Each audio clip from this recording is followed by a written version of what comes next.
একদিন বিশ্বনবী বললেন, বান্দার কোনো হক আল্লাহ কোনোদিন ছেড়ে দেয় না।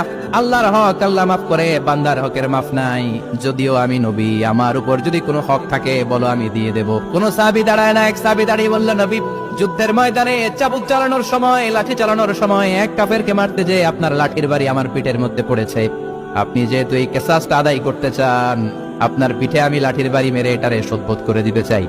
সাইয়েদনা ওমর ফারুক হাতের জামা এরকম পড়তে শুরু করছে, আয় দিকে আয়, তোরে শোধবোধ করাই। বিশ্বনবী বললেন, ওমর রাখো, এটা বান্দার হক, মিটাতে দাও।